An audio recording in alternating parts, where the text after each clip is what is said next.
economics resource allocation in the market sector.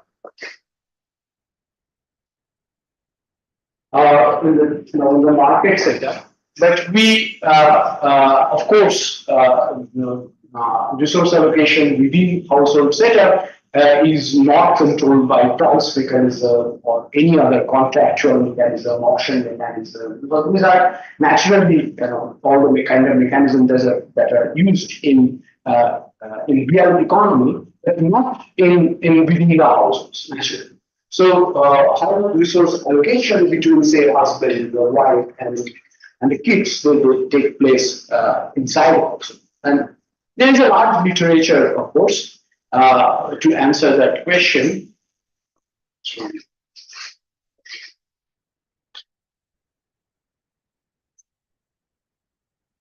So, as I said, that I shall quickly go over the models, the kind of answers that has been given in the literature.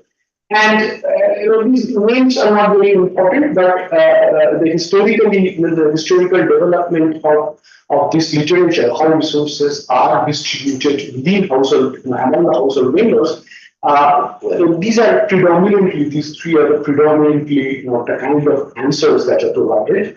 I'll tell you briefly about these models. I shall try to be not using too much notations. I don't like notations very much. So I shall try to keep it as minimum as possible. Okay.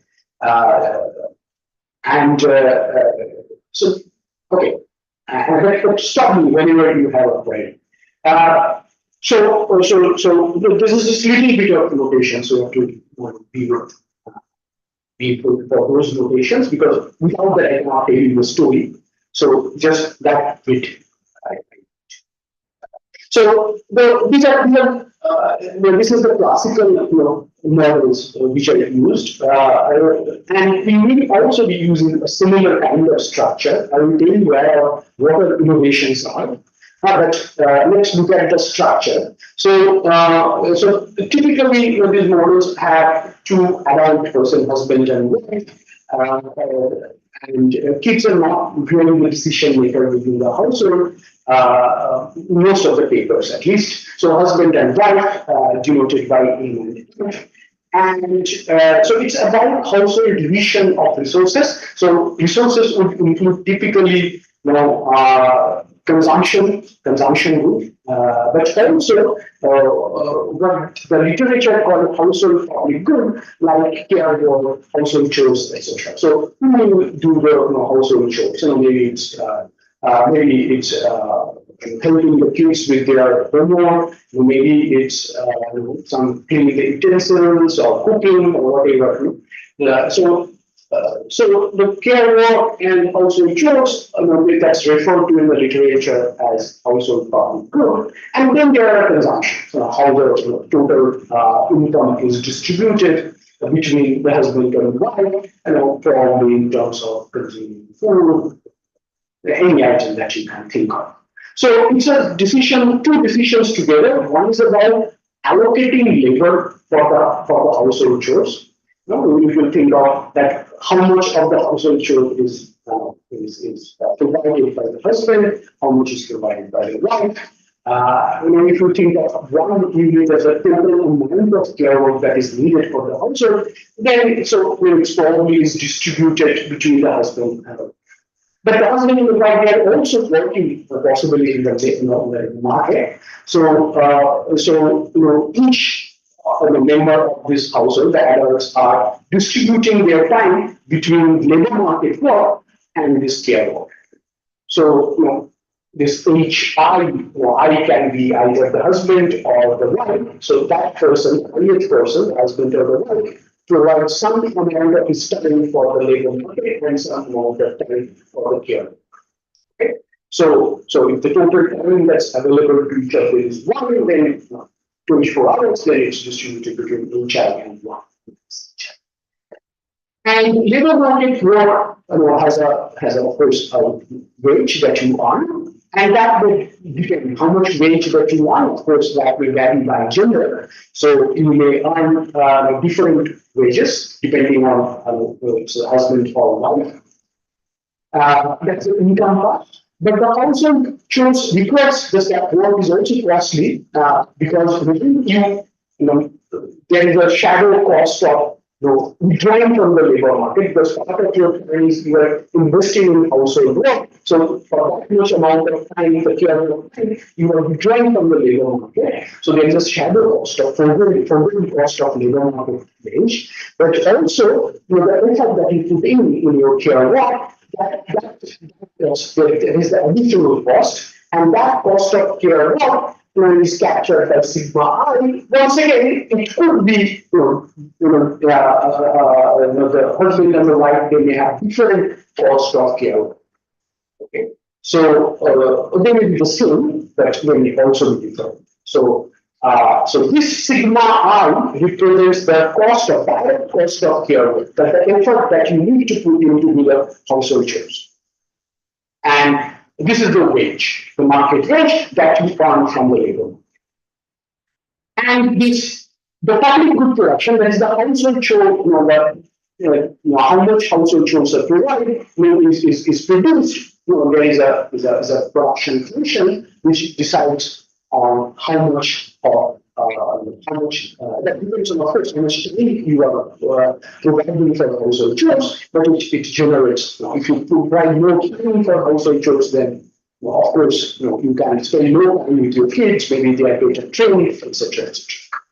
Okay, so the production function is also in sync. So if you think of the utility, the payoff, the payoff from this entire system, then both for the husband and wife, then this term, VH term, captures how much, what is the payoff from household chores. If H is the total amount of time that is invested for doing this care work, HN by the husband and HF by the wife, together they work for the household care work 8 hours. And VH is the satisfaction they get out of it, the utility, the payoff they get out of it. Okay, so if you spend more time with kids, they probably would be, more happier or so. So that is captured. That happiness is captured by V of H. Okay, so you want to spend more time on that. That's why V of H would be increased. Okay, and also it's concave, so it's a diminishing marginal rate. But to do that work, you of course have to pay this direct cost of effort. That if this is the time you are spending, this is the per unit cost, per unit time of cost. So this is what you this is your net payoff from household chores, and then what you consume. And what you consume comes from the household budget, is part of the household budget. And the household budget is the amount, the money that you earn as a household. It's partly coming from what the husband earns from the market. At this wage rate, he's working for this many hours, and the wife. And for this wage rate, she is working for that many hours. So this is the total household budget that is distributed between them. So the payoff of each individual depends on the household public good production, the cost of that providing that public good, plus the consumption share out of the household income. So that's the basic structure that's used by all classical models and us as well. There are some variation of this model, but mostly they follow some structure which is very close to this.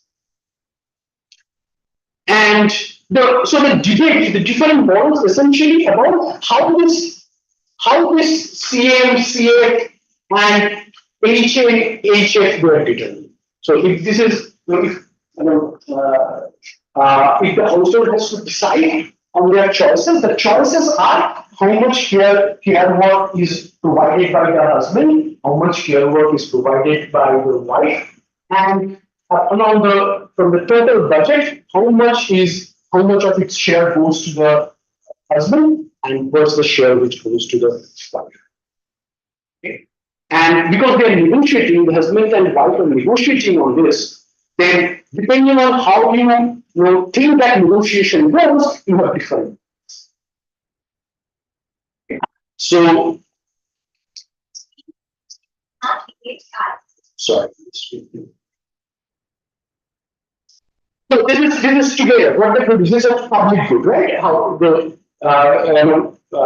me and my wife both work a little bit probably for the, or she does probably the everything, and I don't do anything. But still, the kids will be learning something. The cost is personal, but the benefit is for the entire household.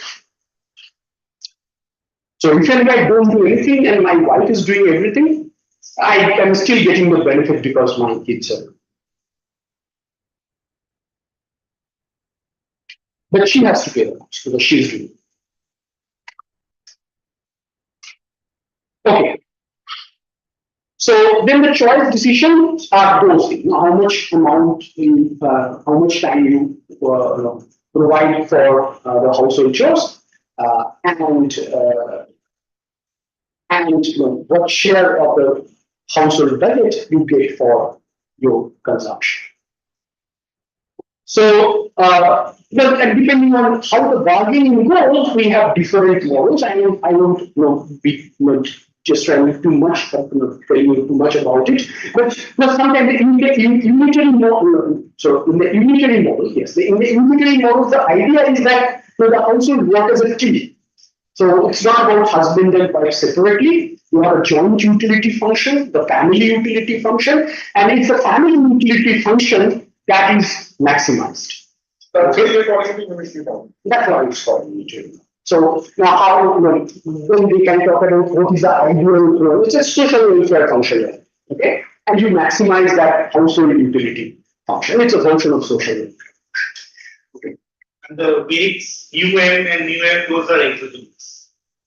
You haven't, the typical entry model? Yes, so those are exogenous. But exogenous, but you can play around with that. So if you have a multi-period model where there are models which have a dynamics of how that weights would change depending on some other endogenous stress. But is it possible to argue that mu and UF are themselves decided by the amount of time you're putting in household care? It's possible if you have a multi-period model in particular, it's possible. Prof has a paper which has a similar structure. But our model is quite different actually. In collective model, some kind of bargaining goes on, and the modalities of bargaining could differ. And depending on the modalities, sometimes you use Nash bargaining, sometimes you use just Nash equilibrium. So I'm not going into detail of any of this. It's not relevant for our paper. But depending on what you think is the right equilibrium concept, you have a bargaining between husband and they think about individual pair, not as the collective pair. Okay, so the unitary model is the collective pair, household utility function. The individual kind of model where is I care about the individual. That's the main difference between different. So I will now come to our paper because I just wanted the background because I can then show you what are the new things that we are doing in this way. Because we are departmental the canonical models in several three key aspects, and I talk about that now. But how we are differing from the canonical the models, the literature.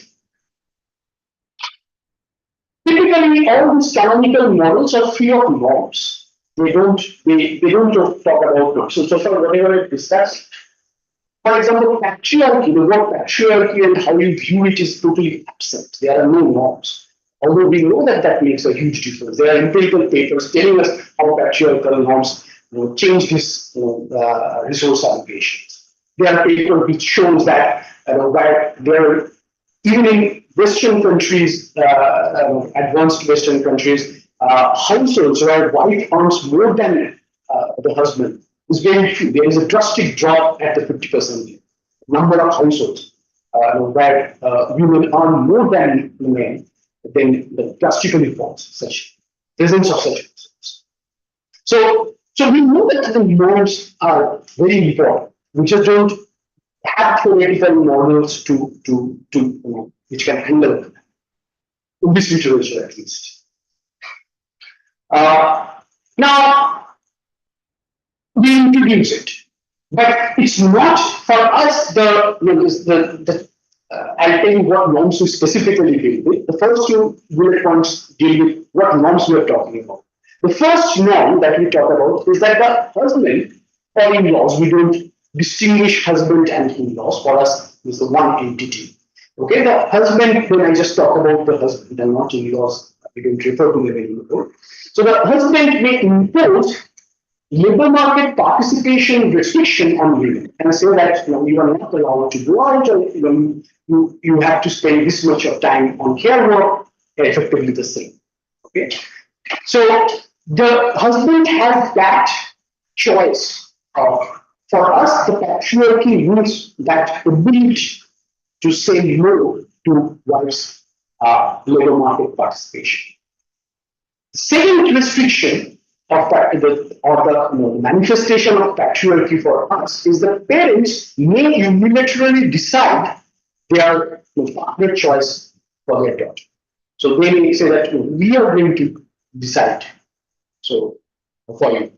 So these are the two restrictions this patriarchy means in this paper.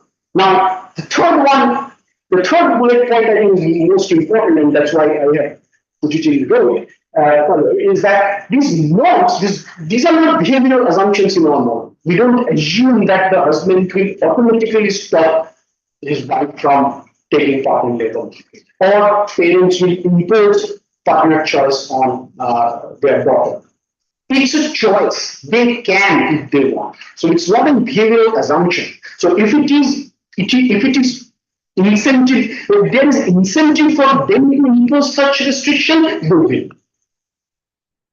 So it's not a behavioral assumption, it's a rational choice. Patriarchy simply means they have a capacity to do such thing. Now, note that these two norms that we are talking about in this paper, of course, there are many other rules which this paper cannot cover everything. So these two norms, note that they are two different spheres of patriarchal control. One is after marriage, one is before marriage, of course, because it's about your choice. So two different set of agents. One is the parents of the girl, and the other is after marriage, her husband and in-laws, we just call husband. So these are two different set of agents who are putting this restriction, separated by time as well. So these are two different spheres of control. Yet, in a theoretical model, on partner, our main interest is in the labor market, autonomy and participation of women. We see that it's not one separate, but two together, they create this lack of autonomy in the labor market for them. So although they are separate spheres of control, they together actually affect the labor outcome and so this is departure one, and that's why we differ totally from the existing literature. Departure two, I keep on saying about autonomy and participation. The literature doesn't. Literature doesn't make this distinction, at least theoretically. But we think it's very important. And this is a way we think these are two conceptually different things, autonomy and participation. So first, let me make a just conceptual distinction between these two concepts, and then I will show the model in a bit detail. Then I will show you where exactly it comes in the model. So autonomy is the freedom to act over something. Whether I have the freedom to do something, whether I choose to do something or not, it's a different issue. I may have a coffee or I may have a tea. That the choice is, I may end up having one and not two. But the fact that I have that choice, I can do that if I want, is autonomy. Okay, whereas participation in the labor market. So I can make my labor market decision on my own is autonomy. And I may not want to be labor market. That's fine. So that's participation. Okay. So with a leading example is here that the slave leading slaves did not enjoy autonomy. They didn't have the choice to say yes or no to the war they did. But they took part in war. So there's no participation was there, but not autonomy to make their decision. On the other hand, there are many men and women who don't want to join the labor force. They prefer not to do, they prefer not to do the labor market. They may prefer to do household chores. So that's possible for some at least. So then that is participation. In such thing, the distinguishes autonomy from participation. And empirically you also distinguish between. So we do it not just conceptually, but theoretically and empirically. And the effects are not the same, of course. So that is second innovation. The third innovation is all these models that I talked about, the literature, they take potential split seriously from a household. That the household bargaining, what amount of bargaining power depends on what happens if you don't stay together. What is the outcome from a split? So that's like a threat point in a bargaining. So that's taken into account in those models. But there is a phase which goes even before household formation. That's a matching part. When the household is formed, there are some options available to me. Which one I choose is also important because not all households are, not all match end up in formation of household. I mean, one may reject a particular match. Okay. So the formation of household is as important as potential split. And there is the literature which does that, the search, matching, and the literature, which is essentially the frontier of this kind of household economics literature. A lot of paper, since probably last 2 decades, or particularly since 2010. And there is a long list of papers which does that. But none of them, most of them are empirical. They are doing some kind of, but they also have small theoretical models because most of them are doing structural estimation. But anyway, so none of these papers, they are all full information papers under complete information. There is no information asymmetry between the husband and the wife. For them, it's a complete information situation. But for us, it's not, and that plays a very important role in our model because we don't believe that it is a complete information situation. Now, you're liking and disliking maybe to an extent into the partner, but not entirely. So these are the 3 important innovations in our paper. So I put it at the very beginning without telling you the model because if I first give you the model, then probably I will have time then later on to talk about the innovation. So but these are important because these are how we differ significantly from the literature, and you will see where they all come from the model. Now you can keep these 3 points as highlight and our model, and then compare and you can whether I'm telling the truth or not. So this is our main argument. I don't want the notations or a little bit of notation that were used to cloud, the basic logic. But of course, the theoretical model goes beyond this basic logic. I have to admit, but still, the mechanism, the logic, I want to put it in words so that I understand that, what is the main point in that logic. Of course, the theoretical model is relevant, but at least the basic point, the base thing should be made clear. So I want to do it now. So this is the main argument. It's very simple actually. So since remember our main, they can impose the partial pieces, they can impose restriction with the graph if it is their Indian incentive. So they may or may not, but they have the capacity to impose restriction. And we will see that in our model, men have heterogeneous outlook towards whites labor market participation. So they are clearly differ based on their outlook. How it's modeled, I will tell you in concrete. But just for now, for now, take it that the men have heterogeneity in terms of their outlook. Some are more liberal, some are more conservative about whites labor market participation. So there are types of men.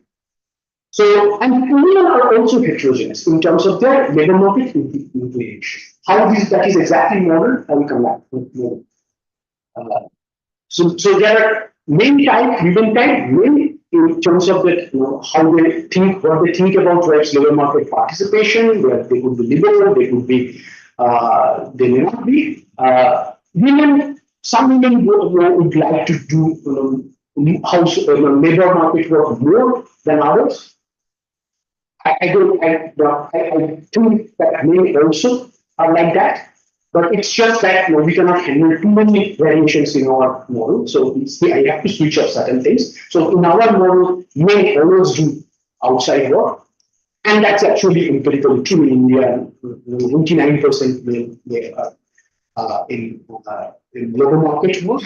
So, but it's possible that they do it despite not wanting it. So that's of course possible. I'm switching it off for practicability. So women are heterogeneous in terms of labor market inclination. Now think of this. This is just a simple thought experiment.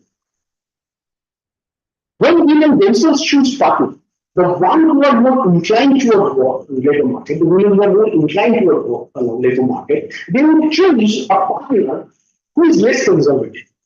Okay, about their labor market choices after marriage. But when parents are deciding, parents don't necessarily share the same objective as the girl.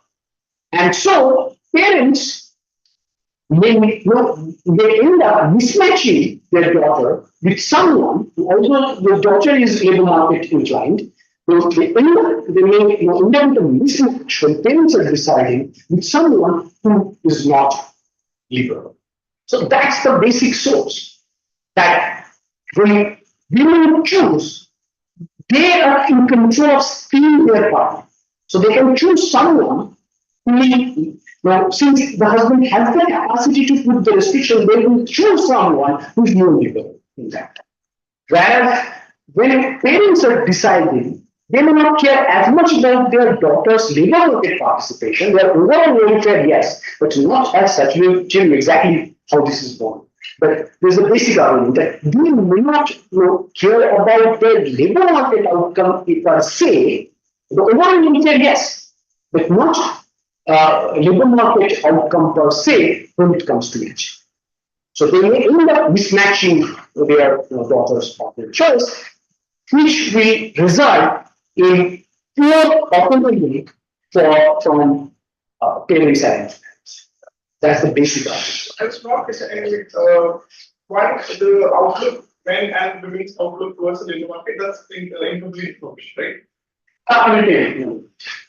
Just that. And the second question is that, I remember you saying that man and his parents is just one single entity, and the female and their parents are one single.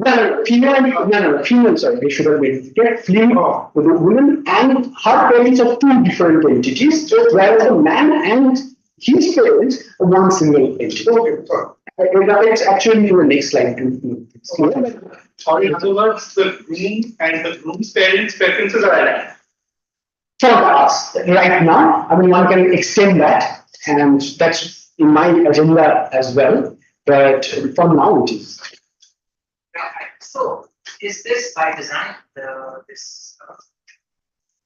That represents parents' preferences and that one's preference, they don't deny business. I'll show you. Just have answer to all these questions in just one slide. Because I have not given you the exact model. So, 3 players. I just didn't want the main argument to be clouded by mutation. That's why I gave the first. That now mutations. So, husband, wife, and wife's parents. So, there are 3 players. So, husband, I don't talk about husband's parents. They are one entity. Wife and wife's parents, they are 2 different entities because they have slightly mismatched preference. This entire negotiation, both marriage and household negotiation, they happen over 2 periods. The first period is the household formation, where the marriage matching takes place. And once the household is formed, there is a second period where the household negotiation, about how much work and what's the consumption, allocation, etc. Those are decided in the second period. First period is just household formation. So each has some protocol. I will give you that protocol. So the household is just wife and husband. At that point, wife's parents are immediate. They don't come into picture anymore. So it's just between wife and the husband. Now, as I said, that for us to we cannot believe too many variables. So husband works full time in labor market and they do not participate in care work at all. So to keep things simple, nothing majorly change if we allow them to do it partly.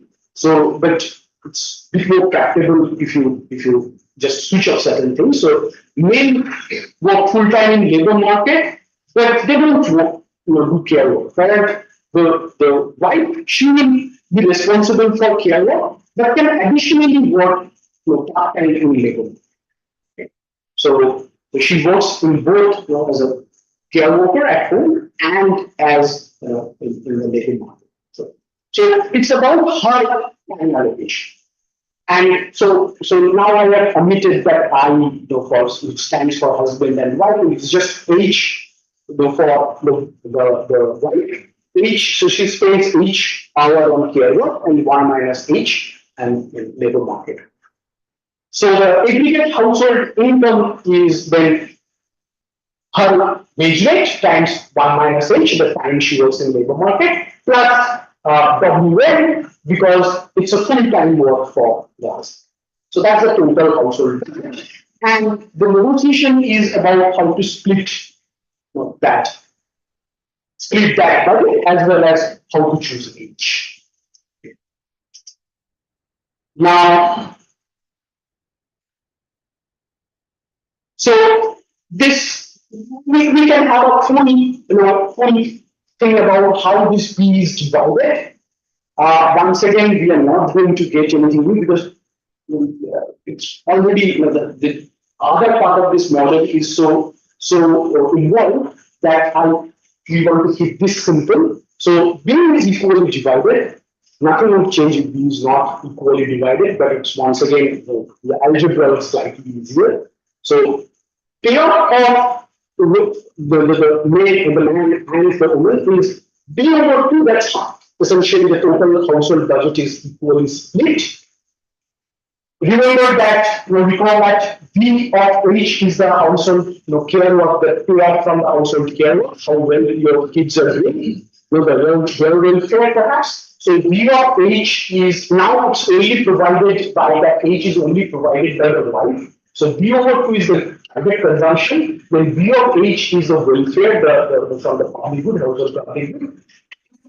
Sigma is the cost that the wife bears from her household because she's the one who is doing this household chores.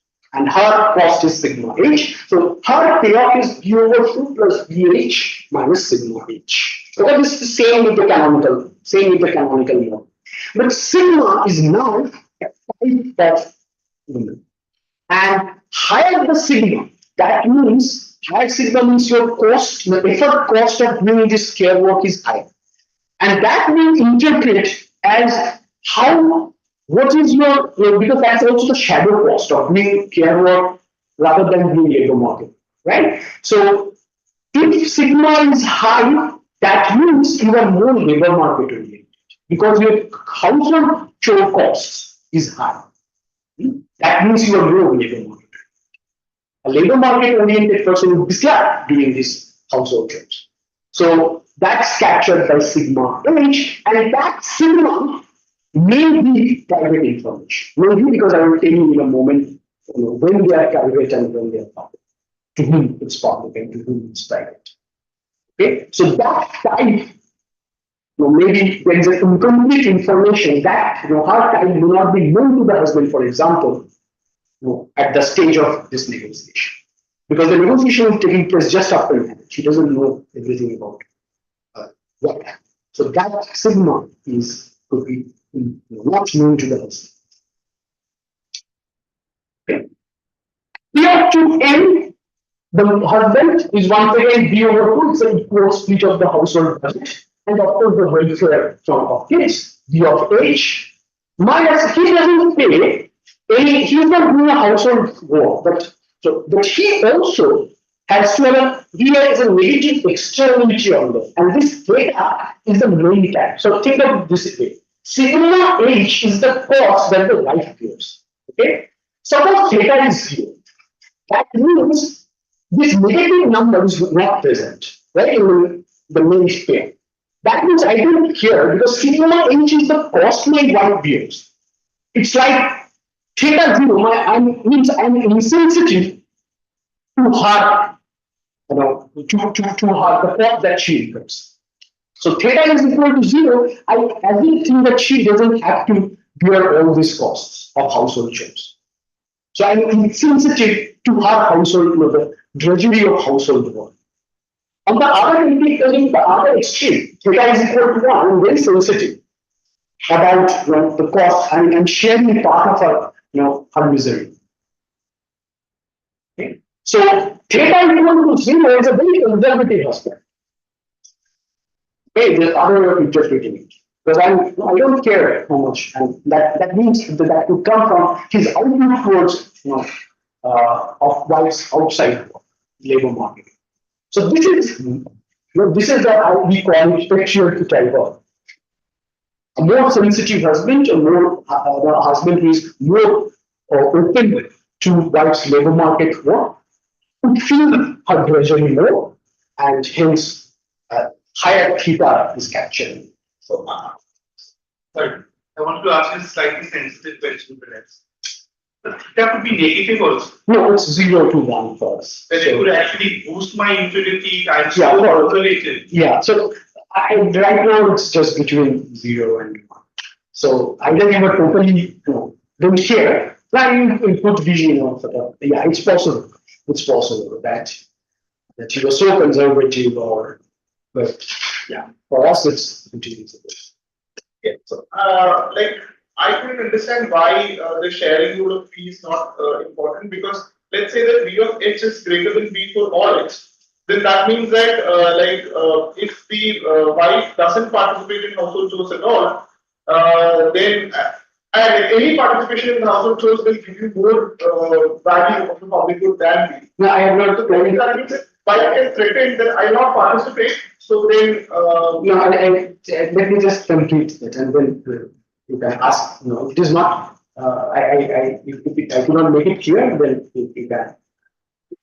But if this consumption division is once again endogenous, it could be a problem. But as long as it's something decided, the B division here, the H division we are focusing on how H is decided. That's why we sort of switched off the B division of allocation of B, and as long as that part is some lambda V1 minus lambda, it doesn't. It will be same. But if you say that the lambda is itself endogenous, then there could be a trouble. Okay. I should go to the game question and then answer this question. Okay. Now how the negotiation goes. So since I have, but this point is important that here I'm not talking too much about how B is divided. Our entire focus is how H is divided. Okay, and there is a mismatch of preference between. See, there is a mismatch of preference between the wife and the husband, and also it depends upon whether how conservative the husband is. Okay, so that's the sort of the conflict between husband and the wife. So if I think of Crawford's overall model, where more aligned the preferences, more informative is the signaling. So if theta is 1, the preferences are perfectly aligned, Yes. and therefore the husband should send a perfectly informative signal. So I mean, yes, it's not a chip top game, but it's something like that should happen. So let me tell you. All questions are indicating I should tell you how the negotiation goes. Okay. This I have already discussed. This is the household negotiation. So after the household is formed, the end type is new. The wife knows whether my husband is very conservative or liberal, etc., etc. But the wife's type is not new, and we are not arguing that the male type alone is a sacrosanct thing. We can dispose that will make our life better. It's a very complicated. It's already a complicated game that would be even more complicated. So it's not that we believe really in that, but there is a level of complexity that we can handle at this moment. First, the husband chooses a size. One, it's when we call that the total labor time is 1 for the wife. Okay, part of it is she's providing to for household work, and the rest she's working with. Now, husband can impose restriction. So, husband can say that you are allowed only to choose from a subset of 0 and 1. Okay, how that subset looks like, that is totally husband's decision. Whether it's an interval, whether even it's just a point or some set of points from 0, 1, that's totally husband's choice. We are not imposing any restriction on that. Husband can strategically choose whatever he wants. Can say that, okay, you are only allowed to do 0.2 amount, only 20% of your work as in the labor market. Or can say it's between 20 and 50. He can say that it's either 20 or 50 or 80. Or can say, okay, I have no restriction. You can choose anything. Okay. And then once that is set by the husband, that's the husband's capacity to set a restriction. But once he sets it, then the wife chooses from that subset. Okay. So that's also the distinction between autonomy and participation. Autonomy is the set from which she is choosing. If there is no restrictions, she can choose from anything, then she has full autonomy. If she is choosing from a restricted set, then she has partial autonomy because part of it is being restricted by them. So that's lack of autonomy. What she finally chooses has to be from that set, but then it's her choice. But if the husband says that you can only choose one option, then she has no autonomy. But that's the only choice she has got. Then that's also possible. But we have put that type of household norms. This is after marriage. This is after marriage has taken place. Okay. Not fully new to that. I will tell you. No. I will tell you. So, this is just the household negotiation phase. The next slide will be about the matching phase. Okay. So this is how the household negotiation goes. How are you doing in terms of time? Oh, great. Best I have ever done. So, okay. Now the marriage search, okay? I'll tell you, of course, when I tell you the result, I will tell you what happens. So that remains a mystery now, what happens in that. But by the way, this type of game is called derivation game. So it's not a cheap talk game, it's a derivation game. Okay, so there is a huge literature starting from Bloomstrom about derivation games. So it's in a way, it's a mechanism design problem, actually, but not so important. Just addressing the theories,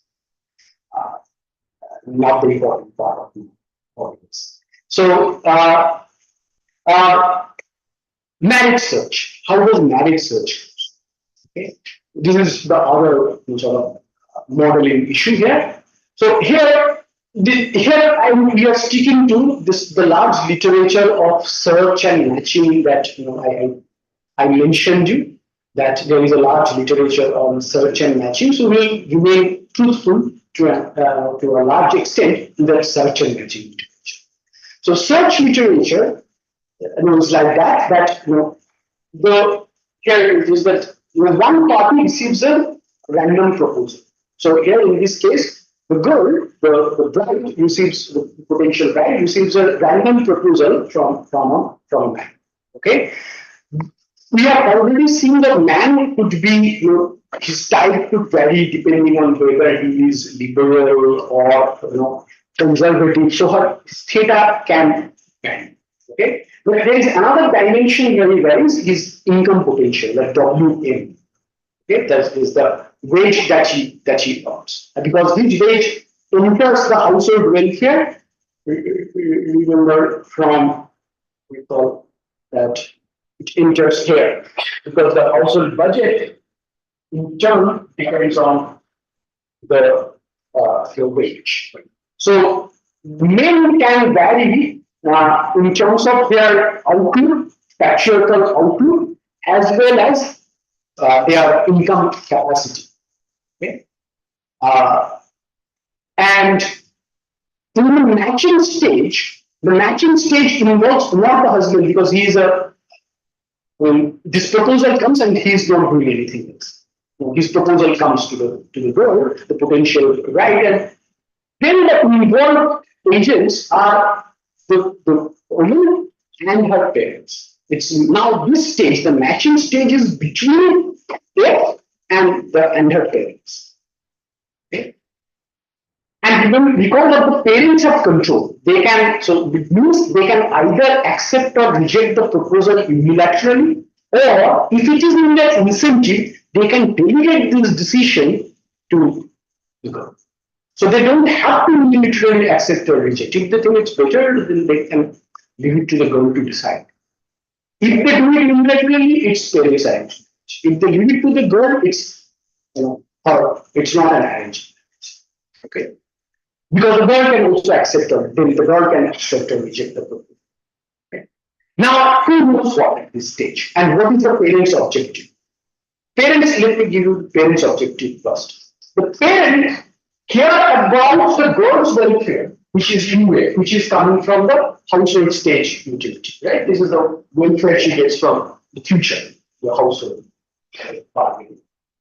They care about that totally, but they have a slight little bit importance. This rho can be something greater than zero, could be close to zero, stagnant.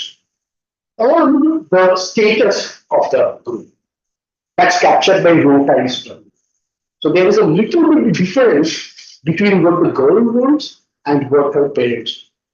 Okay, they care about status, and now we can think about the parents' patriarchal view, etc. They are captured by you. More the patriarchal parents should think really about the status, and this is not my thing. The feminists have written volumes on how that kind of patriarchal preference for status essentially lead to lack of autonomy. So in our model, it's the parents' sort of patriarchal nature is captured by group. Higher the role means more weightage on status of the group. Who knows what? Who knows what? Parents can see wage. That's easily visible, right? The WM. What they don't see is really the patriarchal nature of the group. Makes sense? Right. That is only observed by the bride. But she doesn't control the decision. She controls the decision only if parents allow. So there, once again, there is a trust period delegation game now. It's now between the parents and her daughter.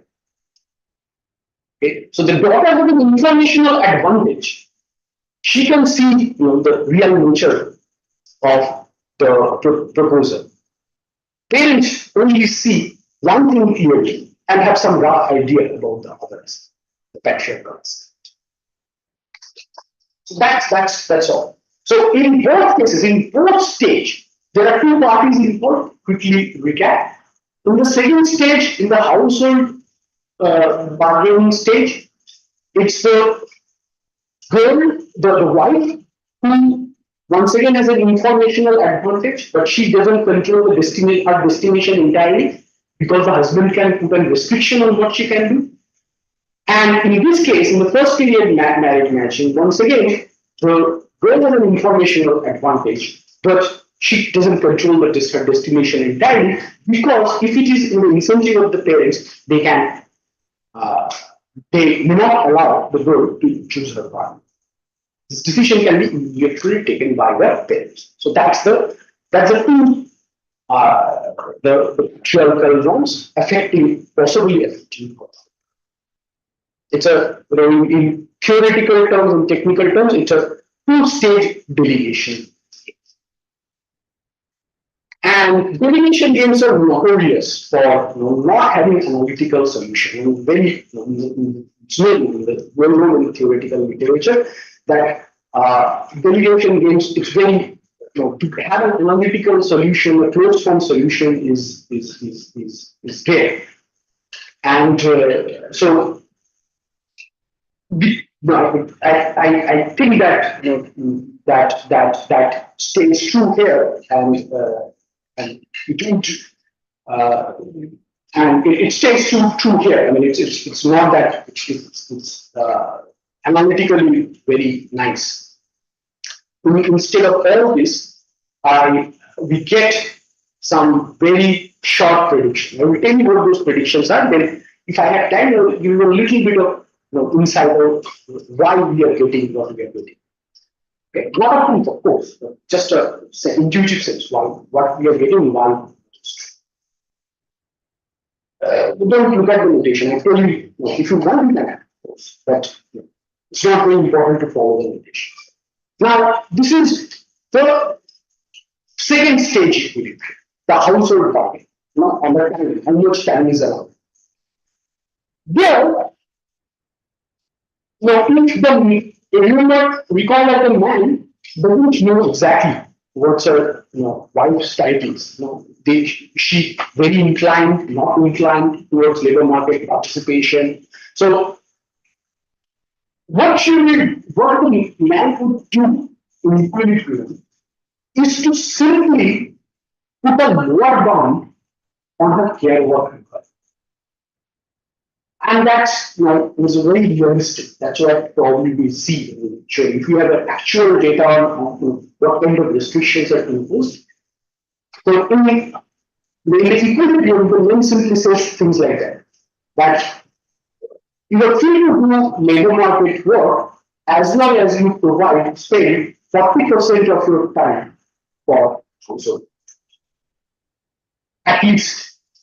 You may choose to do more household work, but at least you have to do 40% of spend 40% of time on household, or something like 50% of time in your household. And what determines who says 40% and the 50%? It's that parameter theta. The more liberal husband will set he's a lower bound, right? The lower bound will care. The more patriarchal husband will set a higher lower. And then the rest she can choose. If she is not, think of the extreme, she doesn't at all care about labor market work, then she would choose maybe even higher than 80% that she's now. But the restriction is there, and the restriction depends, the lower bound depends on how liberal the husband is. And here, I should highlight this, that we are not assuming that it has to be internal. Forget about the lower bound. We don't even assume that it has to be an integer. It can be any subset from 0. Yet, what we see in equilibrium is that lower bound, which is very reasonable and expect something like that is going on. So that's the second period labor market restriction. This is the intuition. I'll come back to it. Now we move back to the first stage where the matching is taking place. What is the equilibrium there? Once again, it's very intuitive. Recall that the WM, the wage earning capacity of M has two impacts. One is to household wealth. The potential the girl she would like to marry a person who has higher, who is earning more, because that enters into the her payoff function. But she also care about whether she's forced to do household work or not by this minimum that is there. So she has a trade-off between marrying a well-off husband and also how much liberty she is getting for labor market. Same for parents, but parents care a little bit more about the status. Okay, so that's thing. And now, if you look this, what the results are saying, when the proposer's wage is very high, what do you expect parents to intervene? Because the girl will reject, right? Because girl will see the trade-off between his actual type and the status, the wage. But parents care little bit more about status. So when the wage rate is very high, the impact of that on parents is very high. So they would simply unilaterally accept such proposals without consulting them or leaving the decision to the girl. Similarly, if the wage is way below the average, it's too low, then parents unilaterally reject. Yes. Maybe a simple question, but I suppose if F not see data, Yeah. then this doesn't work, because here the reason why parents may leave the decision at all to girls is her informational advantage. Am I right in saying that this sort of pushes on F see that data and her parents not see that? Yes, because the reason at all why, if you think that we see both parents are into marriage and the self choice. Why do we see both? Okay, if there is no, I mean, if the parents' preference and the girl's preference they match totally, then there is no reason. One of them taking a decision is good enough for the other. The reason we have both is there is a mismatch. And if it is just one direction, then we will see only one kind of marriage. The reason two kinds of marriages exist means one kind, there is an advantage in one type, in one direction, and there is advantage in other direction. One direction is the parents' preference for status.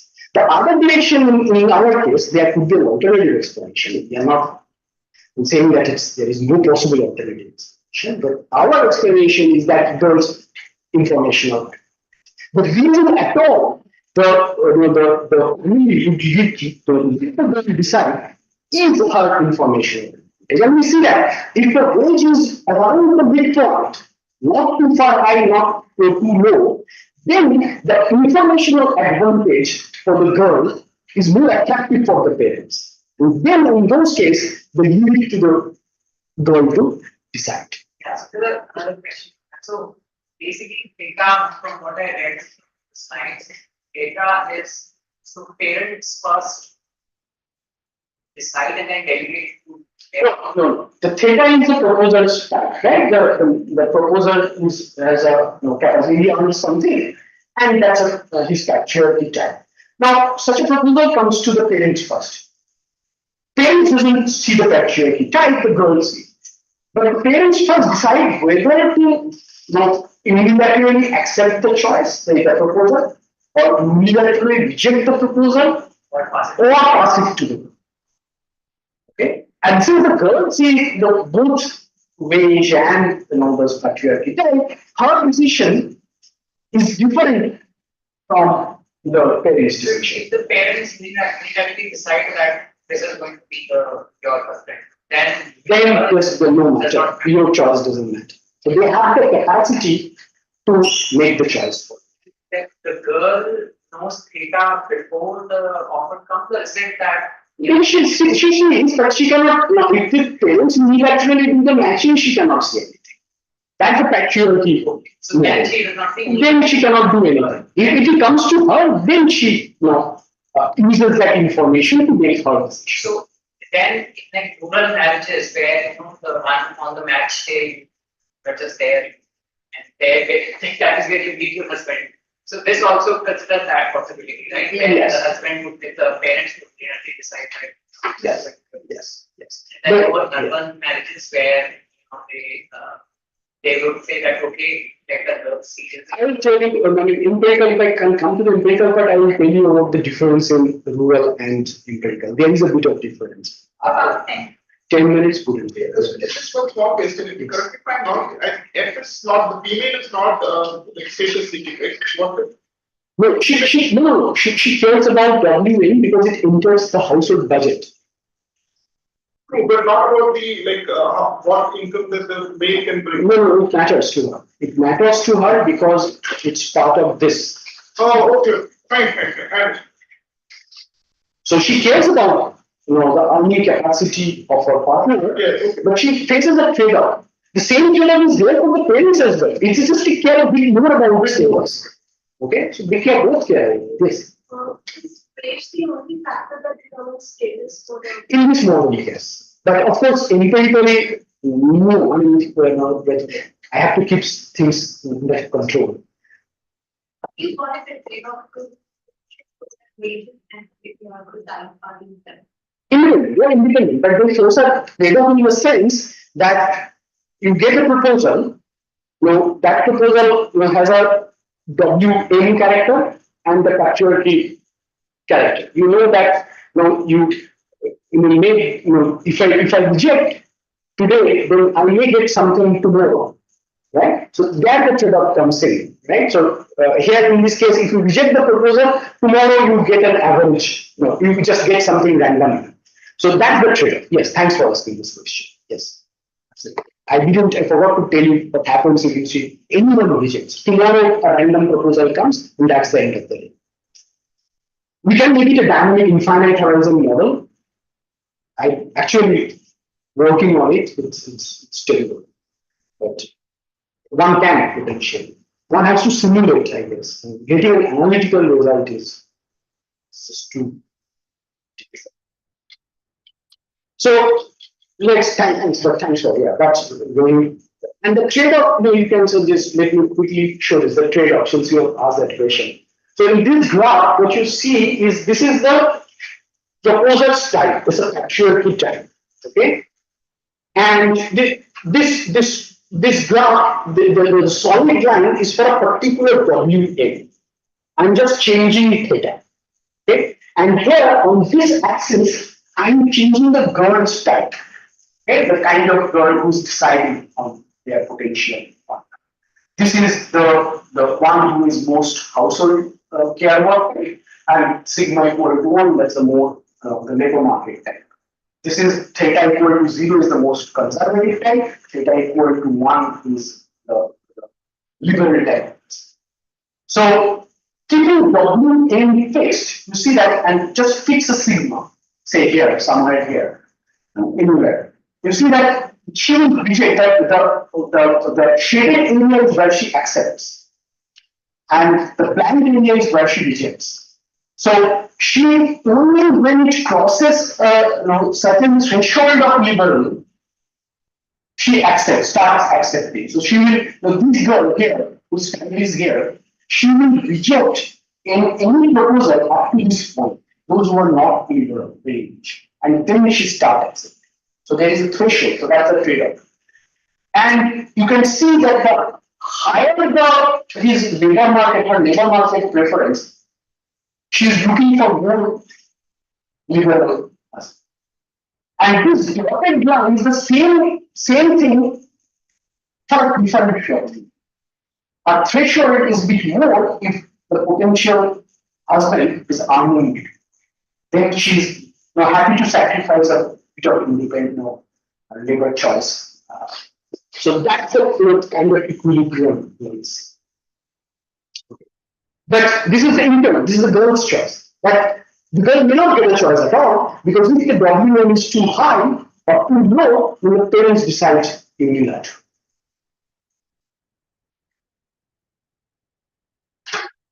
And in India, I mean, when we talk about the status, caste has to be one of, and of course, it's not just WM, it's caste when we look at that or empirical. So that's the truth. That's all that we have in theory. So that One more. Yeah, I should mention this. Yes. You said that if the total income allocation limit also it is also similar. Do you think that to make it a function of wise total income, then it's similar. Then the game changes essentially. Then the game changes. So it's not the same game. I can You consider some known function. Yeah. So I mean, if you can write a contract which is dependent on age, like saying that if you work for 20% of your time, then I will give you this much. 40% of time I will give you that. That become then the game changes totally. If you can make such contingent transfer, then the game changes totally. So that's and then you have to solve the game totally afresh. So it's not the same thing. The reason why restriction exists because we cannot write such. And that's a reason we think that this is more realistic because most of the time we see restrictions rather than exact such contract.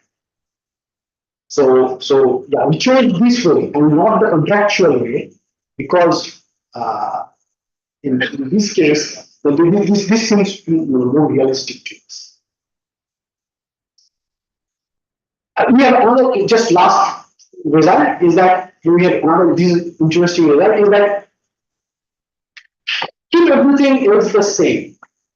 Just change your parents type same, etc. Just think of two girls who are otherwise facing an identical situation, same kind of setup, parents similar kind of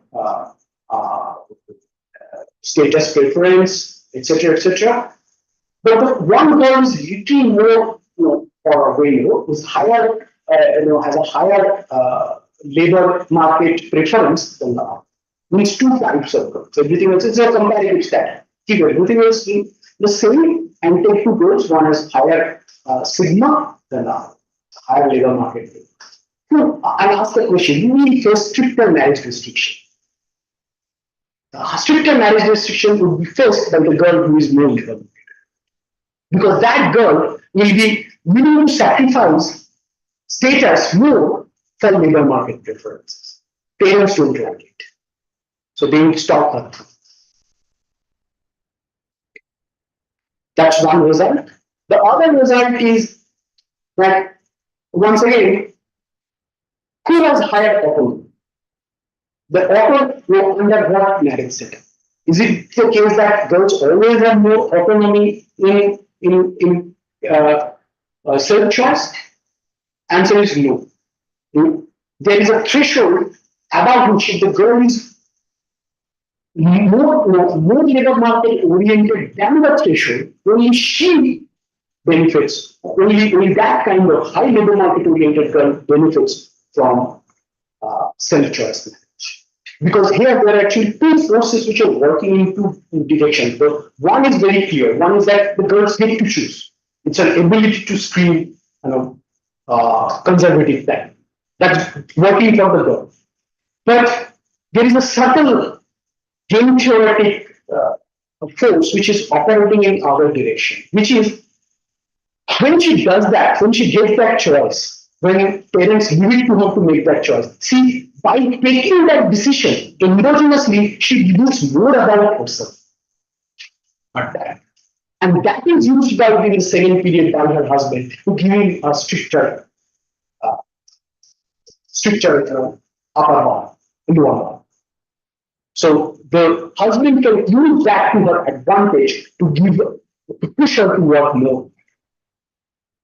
So there are two forces working in two directions. The screening effect, but the screening effect is stronger for women who have strong labor market. So those who have strong labor market preference, they benefit more from this self-managers. But also, it's the case that they face higher restriction from their parents. So this is the conversion of these norms, that those who are more labor market oriented, they stand to lose more from partner restriction and partner choices. So that's all that is theory is saying. I'll just quickly give you the results that we in our data we have we see three kinds of marriages. One is unilaterally parents marriage. One is sort of joint, where parents and the girl they are deciding together. That's what the data says. This is IGIDR data. And then there are who are entirely self-matched. That's very few.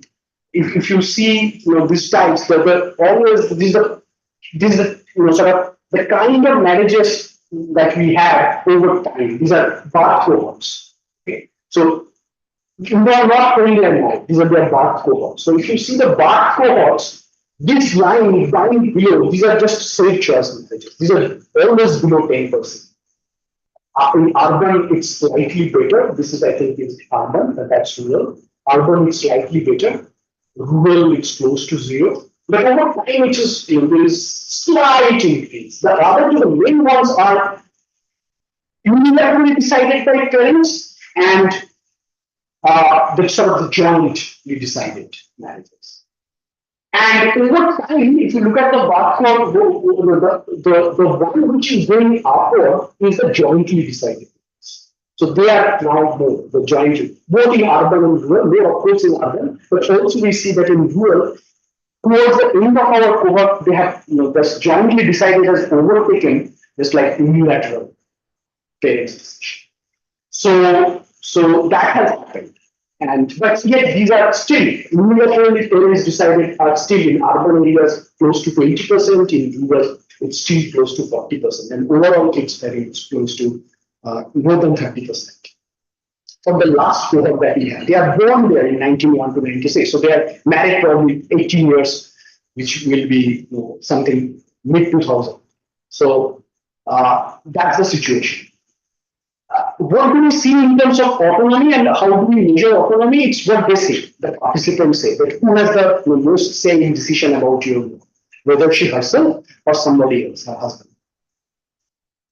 So by that, our main comparison is that in this autonomy, by this measure of autonomy, who has more autonomy? Is it the ones who have unilaterally parents arranged, or those who are self-matched or jointly arranged? We ask simply that question. Okay, but we cannot do it that way because the marriage choices, as we know already from the theories, endogenous. So we create an instrument which is sort of based on tradition, like what has happened in the past in the same region. What is the sort of the past proportion of parents arranged marriage that do not affect you directly, but not that to the individual decision making directly, but it matters because there could be a correlation between past practices and current practices. So it only enters through this knowledge. but not individual characteristics. So we construct that instrument, and then we simply do an instrument, SLS to SLS, and that instrument. This detail, I don't know if I'm skipping it because if you ask me a question, I will be able to answer. So what I can simply, I will stop after I say what we empirically see. With this instrument variable regression, after that, we see that compared to self-search, compared to parent-child match, the unilateral one, compared to the unilateral one, the self-search marriages, although they are few in numbers, for them, they have a 29 percentage point increase in autonomy rating level, where the average is 40. In our sample, only 40% women have said they have autonomy involved. So there is 29 percentage point increase when the marriages are self-searched rather than parents-arranged. There is a 22 percentage point increase in autonomy when it's jointly arranged, where the woman doesn't have a full say, but partial say. Even there is a 22 percentage point increase in autonomy. Percentage point increase in participation is way lower, but that's understandable because as we see in the model, and not that you have autonomy doesn't mean that you need to work because it depends on your type, whether you want to work in the labor market or not. So the corresponding effect on the participation is not as high as the autonomy. So it's 12 percentage point and 8 percentage point, and effects are stronger. All these effects are stronger in rural areas as expected. But that's the sort of that is the sort of thing we actually the model was constructed later to explain this empirical regularity that we see. And we did all kinds of robustness. The percentage point increase don't mean at all. We are 28 to 38. So this autonomy estimates they vary between. So when we wanted to explain that this is very surprising. I mean, what marriage autonomy has got to do with labor market autonomy. So we wanted to construct a model to show that, and that's where. Thank you. Yes. And what about differences? So we're comparing jointly arranged with the sets of matches. Yeah, you can. I don't recall. I mean, it's about once again changing the base from unilaterally parents arranged to jointly arranged. I don't recall. But we jointly arranged as the base and then compare. Yeah, I understand. Then I understand. I forgot what we checked that, but I forgot.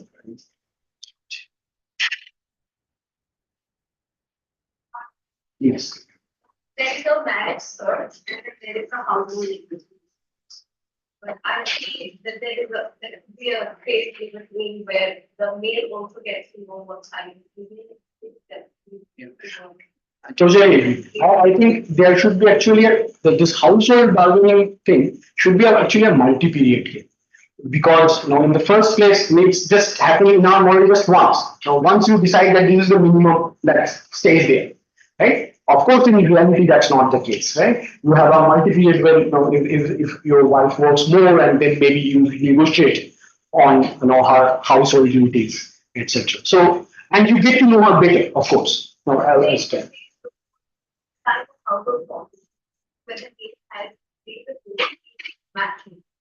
Matching before the household. So you're saying the matching, create another where you learn about your partner. Yeah, I mean, you don't have to have, to keep things little more simple. To tractability, I have taken now, we have taken just a theta for sure, Instead of that, if you think that its theta is coming from a particular distribution, it would work. As long as that itself is not endogenous to certain other things. Then it becomes maddeningly intractable. What one can use two things. I mean, like the way I want to extend this model is to have a multiple round of household bargaining. That's possible. The matching would be infinite period match because Here we are just matching it just once, then you get a random draw and you have to live with that forever. Now, if you have, you can have a multiple, a round of search where with the discounting and all. That is also possible.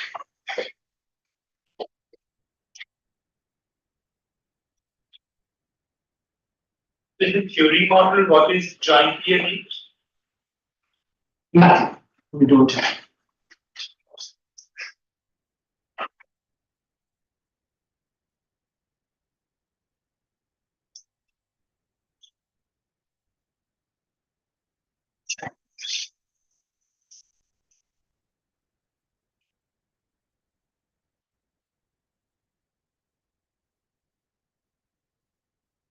No.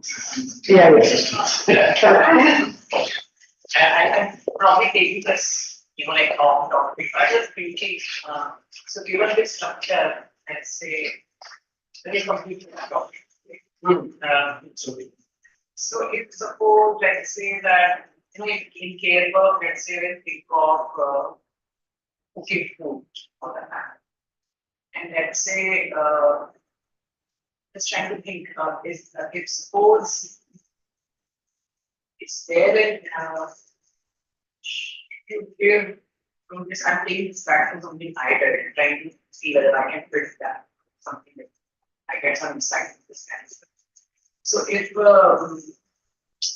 like if you build females choice between, given the structure, choice between cash and rice, let's say, and she's the one who all this has happened,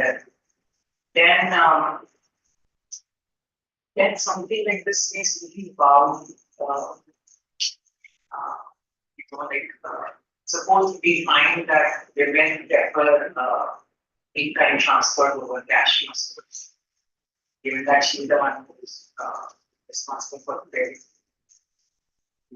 No, I mean, we won't have a very meaningful answer to that question because that's independent of her matter. I mean, as long as it is, if you can link it to her marriage type, we can have all meaningful. Otherwise, the result would be same as all the canonical names.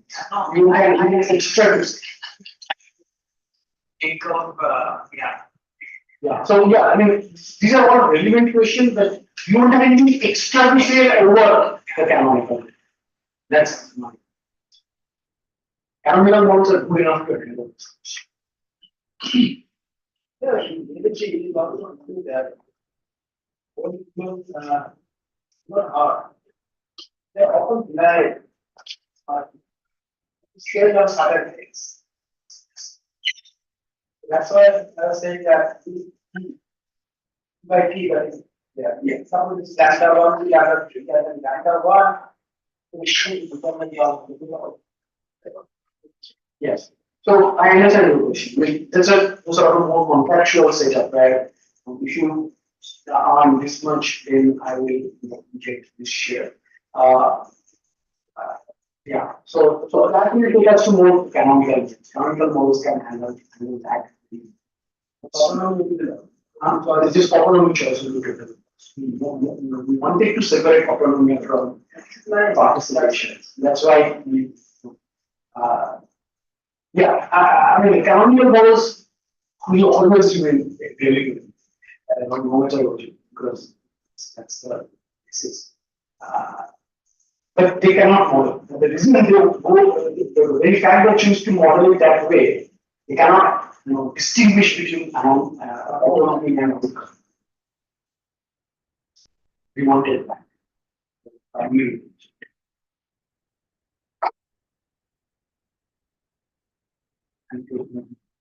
Thanks, everyone.